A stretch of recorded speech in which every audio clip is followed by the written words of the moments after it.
Coming up, freedom at last. I think it's one of the best feelings I've ever had in my life. Emergency on the mountain. My throat's gone all tight. I can't swallow if I know how to breathe. And freaked out by frostbite. Hit home to everybody how serious this expedition really is.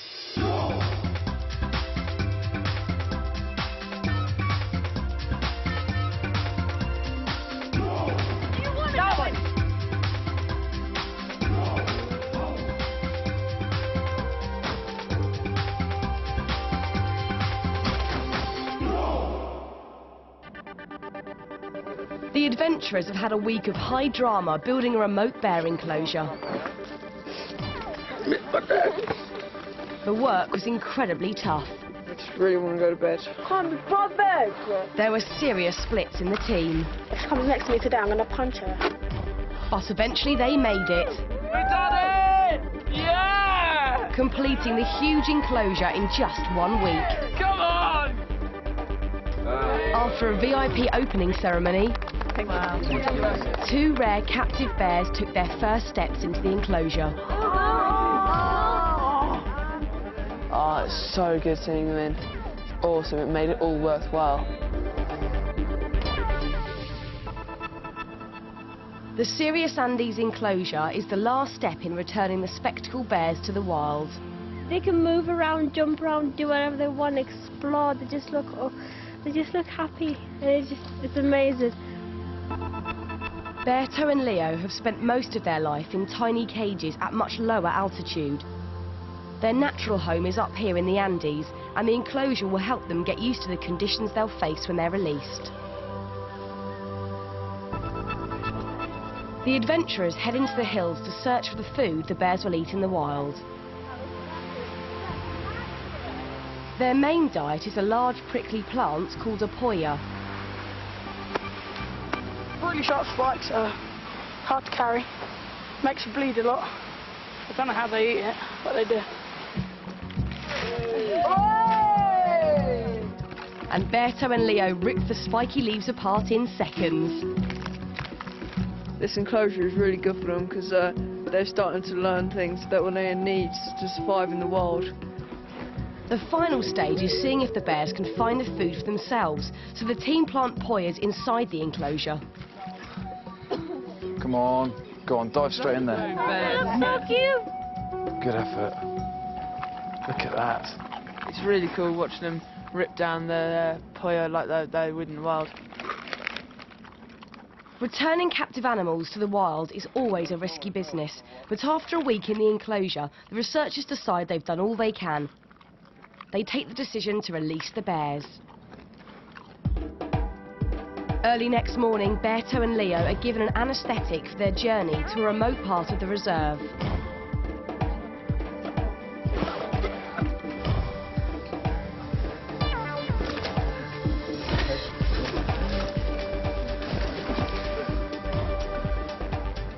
While they're asleep, it's a rare chance to collect some vital samples and measurements.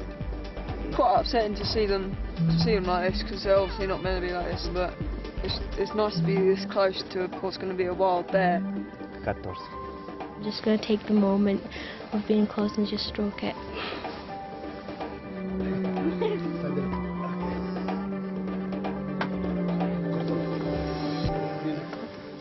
The bears are covered in grass to protect them from the intense sunlight. And then they begin their final journey to freedom.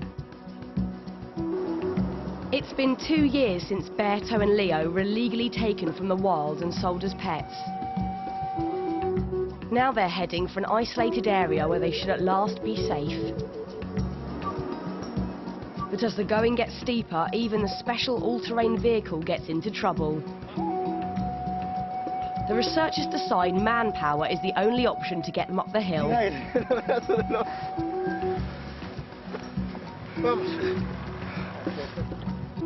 A couple of hours later, they arrive at the remote release point.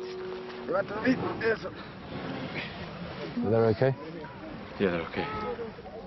High in the mountains, it's an area rich in food and water. With time short before the bears wake up, the team must say their final farewells. They're going free. It's cool. I think it's absolutely incredible, actually, because it's the entire reason we came here was to set these bears free. I think it's one of the best feelings I've ever had in my life. You get a great sense of satisfaction seeing them go out with each other, you know, into the wild, where they're supposed to be, where they haven't been for the whole of their lives, and they will be, hopefully, for the rest of them. It's absolutely amazing to see him free. It's great. As the drugs wear off, the rare spectacled bears start to explore their new surroundings. They'll hopefully be the first of many to come through the serious Andes enclosure on their journey back to the wild. Oh, look at that. To see them really happy in the wild, it really warms your heart. I mean, to look at them bears that you've been looking at in cages and in the enclosure, and then finally see them up in the open wilderness, it was just brilliant, really, really good. The adventurers' environmental mission is finally complete, but the expedition is far from over. The team has been training to go to even higher altitude, but the details of what's in store haven't been revealed until now. Congratulations on today, guys. Absolute winner, all right? But now, what's going to happen is tomorrow we are going to disappear on horseback. Yeah. The journey's going to take about possibly 6 or 7 hours.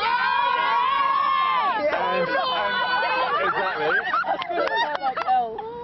And we are then going to. Right, the most important thing is we are then going to be climbing Cotopaxi.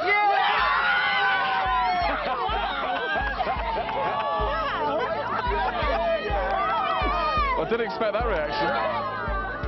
At 20,000 feet, almost 4 miles into the sky, Cotopaxi is one of the highest active volcanoes on Earth.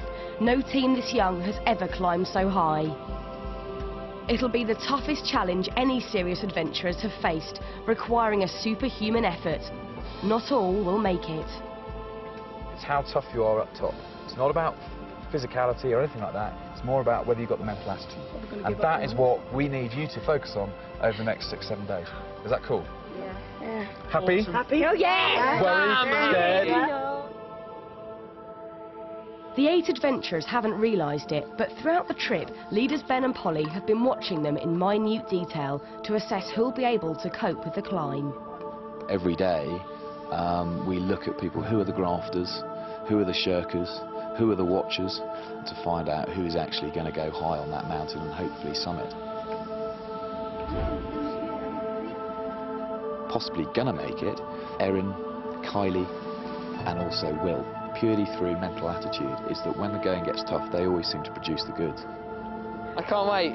I really can't wait. I really, really, really want to get up there. I've been really waiting to find some snow and go through the snow, and I can't wait, and I'm going to get to the summit no matter what. I believe in everyone, and I hope that everyone gets their mind put to it, because that's what it really is about. It's about believing in yourself, believing in the team. Borderline cases, and that's Liam. Liam physically is strong enough to do it, but it's whether he actually applies himself and actually wants to get to the top. Excited, scared, nervous. It's unbelievable. Matt is strong in the head, but physically at the moment has shown a wee bit of weakness with the altitude. So again, he's borderline for me.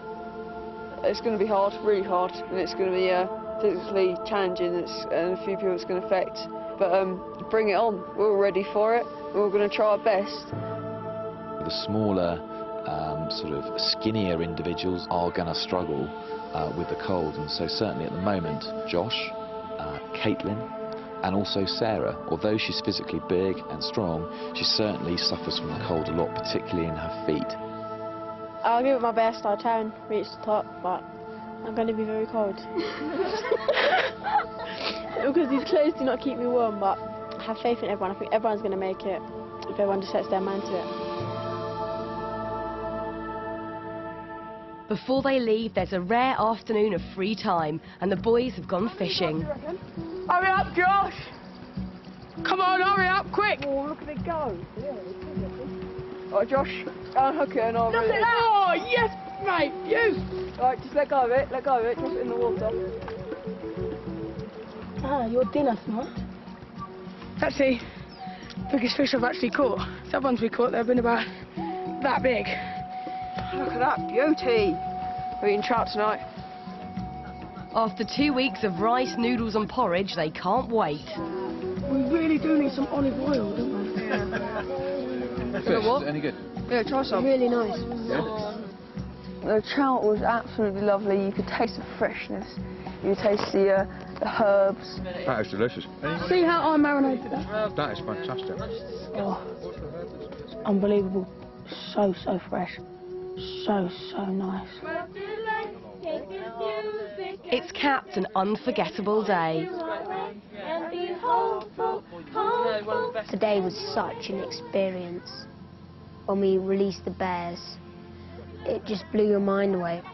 It was one of the most satisfying and the most exciting moments ever for everybody, I think. There's also quite a buzz about the extreme adventure still to come. Tomorrow we go to Cotopaxi. Can't wait. It's going to be absolutely fantastic. I can't wait. I just hope I don't get too altitude sick or fall off anywhere. And I hope I get to the summit. I really do. The volcano hasn't been seriously active for 100 years, but Sarah's still worried. I'm scared in case it has to erupt, and then we'll all die. I don't want to die here. Next morning, the adventurers pack up camp for the marathon horse ride to the mountain. I think it should be quite enjoyable. I really do like horse riding, but I think it's going to be a bit harsh on your bum at points, especially near the end. Are we good to go to Cotopaxi? We ready for the mountain phase? See? Excellent, well let's do it.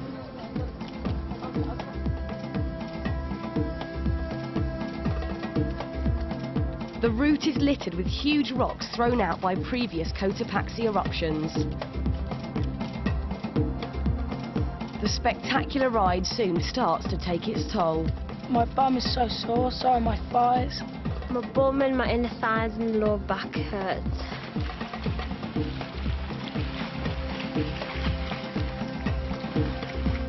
And by the time they finally arrive, they're completely saddle sore.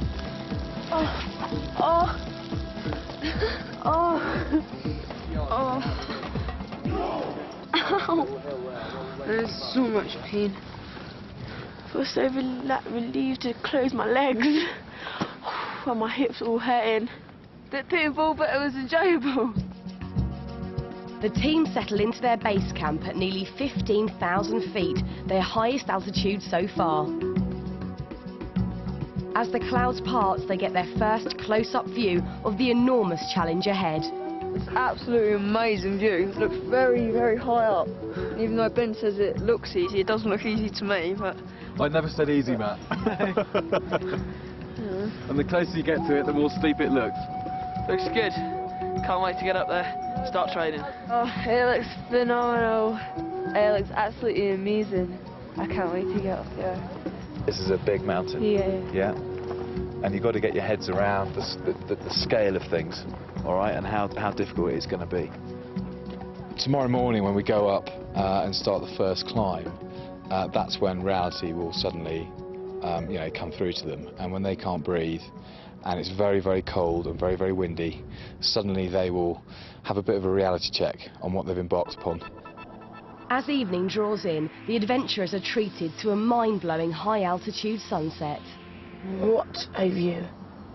Magnificent. When the sun was setting and we was above the clouds, and you see the sun setting above the clouds, it's awesome. More than anything, I want to get up this mountain. I want to get to that summit. If I reach the top, I think I'd be the first youngest English person ever to climb Cotopaxi, which would be an amazing achievement, and I could go back home and tell people that, and it would just be so amazing. Through the window I can see Mount Cotopaxi in the dark with all the stars shining around it. It's a brilliant sight, and no matter what, I'm going to try my absolute hardest to get to the top of that mountain.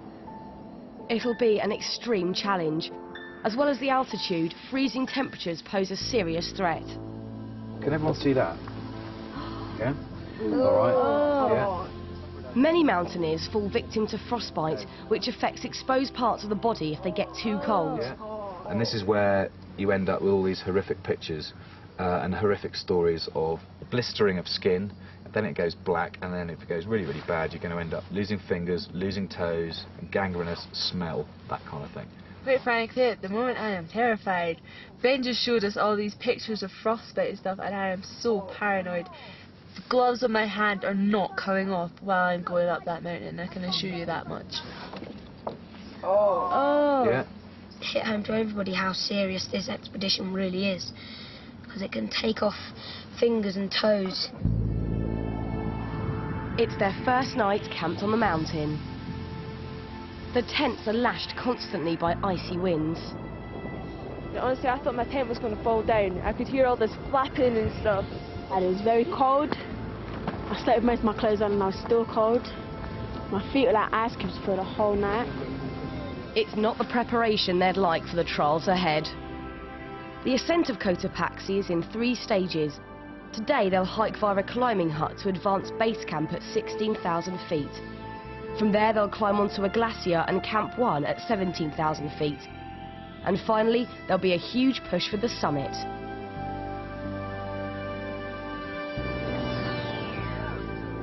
The team will need to carry a lot of kit and supplies to advance base camp.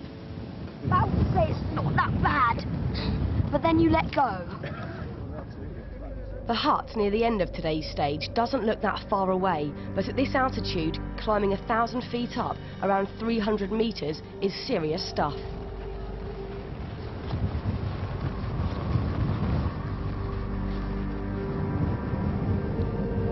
Just 10 minutes in, they're already struggling. Starting to feel it. It's getting really tough. And this loose ground really doesn't help, because every time you get a grip, you slide back down again.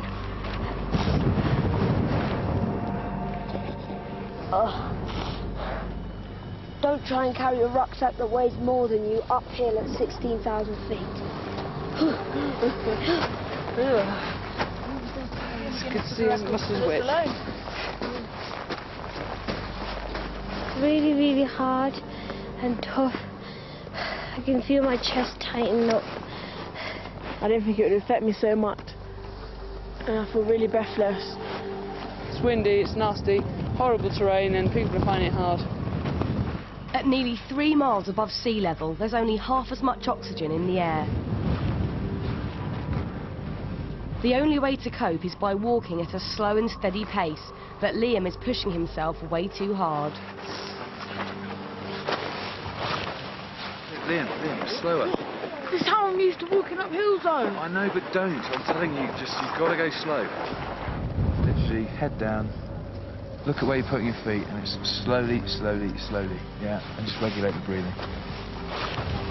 What was about stomachache? Stomachache. Yeah.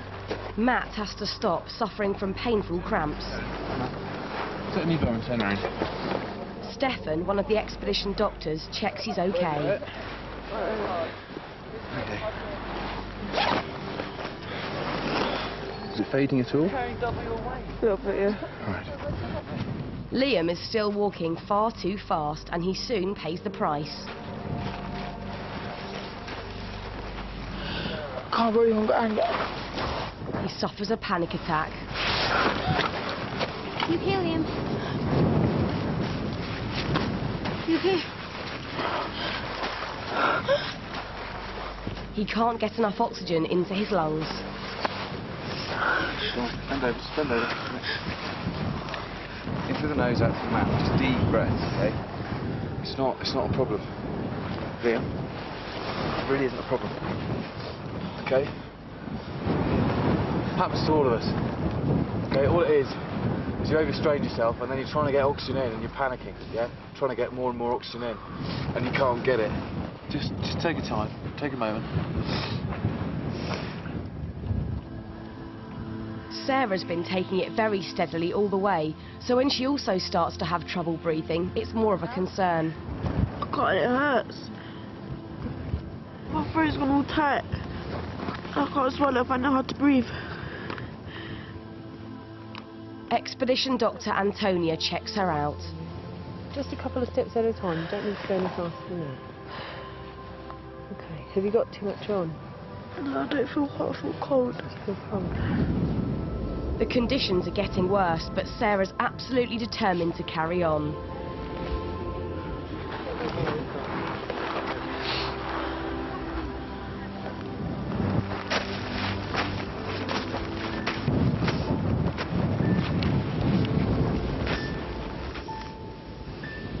Big lungfuls, all right?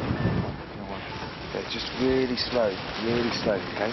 Just concentrate on your breathing. Steady, steady, steady. Don't rush it, okay? They're now less than 100 metres from their goal.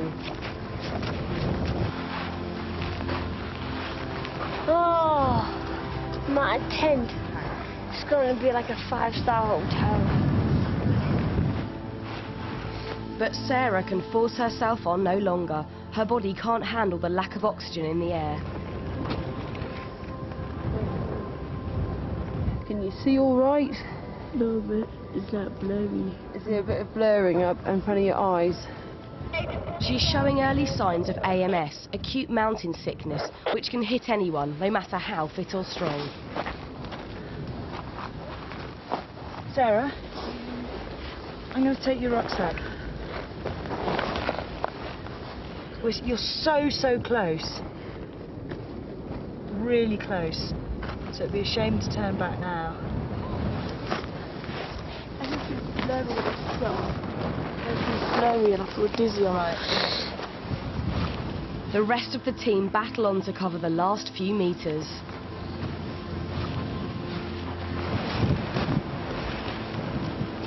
It's too hard.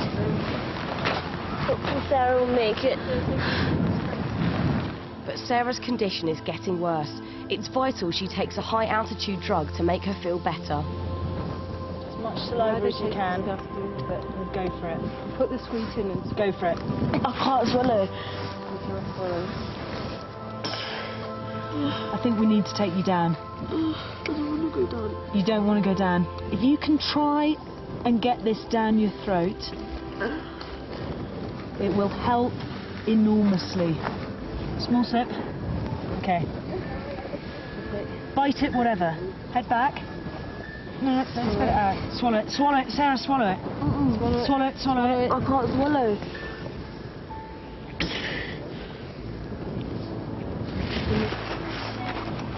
Meanwhile, all the others make it successfully to the hut. Well done, guys. Well done. This way. Fantastic. Really happy to finally be up there. Just want to eat now.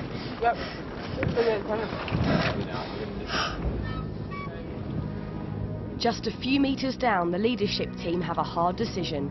Do they send Sarah back to the safety of base camp? I just don't think we're going to gain anything by going up. I think she's going to just feel worse and fall over and then not be able to come down. Don't just think you're going to go, but definitely think going down is the right idea. You're going to go down, mate. Okay? So you'll go down with Ant. Sarah's dream of reaching the summit is all but over. She can't swallow at the moment, so we can't put Diamox down, which is a high-altitude drug, to actually combat the effects. Okay, so Ant and Steph are with her at the moment, and she's going to go straight back down the mountain with her kit. Okay, she's not going to come any higher. In her head, she was quite keen to keep going, so it was a bit sad to say, look, you know, I'm really sorry, but you're going to have to go back down. Look at that. The remaining adventurers head over from the hut to advance base camp. What can you see? Oh, yeah. Heaven. Perched 3 miles up on the red volcanic slopes, few people have experienced anything like it. Seeing that view, absolutely gorgeous. You're up in the clouds. You actually are up in the clouds. The clouds were just basically next to us, and it felt like we were in an aeroplane. Just get yourself sorted now, OK? While there's a bit of daylight. OK? The smallest and youngest of the team, 12-year-old Josh, has defied the odds in making it this far. Very impressed with wee Josh. I mean, his sack was so heavy, but he stuck behind me the whole way up. It took ages and it was really hard. I honestly didn't think that I was going to make it. But all today's efforts have taken them less than a quarter of the way to the summit, where the air is even thinner. The enormity of conquering Cotopaxi is really starting to hit home. Quite honest, I didn't expect anything like that so soon. And I think it's just making everyone a bit more weary. What did worry me was that Ben said it's possible that tomorrow we could lose another one or two of us, which really scared me because I really don't want to have to go away from the group. I really don't want to. Sarah has dropped back down to the lower altitude of base camp, where her symptoms quickly start to get better. Okay. I'm so disappointed. I wish I would have stayed up there, but I couldn't. So I feel disappointed that I was so close, but now I'm so far. Up at advanced base camp, there's more bad news. Liam is also showing the first signs of acute mountain sickness. He's suffering from mild nausea, dizziness, and we're going to have to keep a close eye on him tonight. But it's a worrying sign for tomorrow, to be honest. Liam is urgently given altitude drugs. But I think now I'm getting AMS. I've already had some of the tablets on that for it. But I just don't feel well. I just want to go back down. A final decision will be taken in the morning, but so early on in the ascent, it's an ominous sign of the drama still to come on Cotopaxi. I feel headachy, sick, dizzy. One of the hardest things I've ever done in my life. I think if we all get up on Cotopaxi, make it to the top, I think that'll be the biggest achievement ever. Next time on Serious Andes, emotions run high on the mountain, and altitude sickness hits more of the team. I've got a bit of a headache and I feel quite dizzy. Can anyone conquer Cotopaxi? It hurts. It really hurts.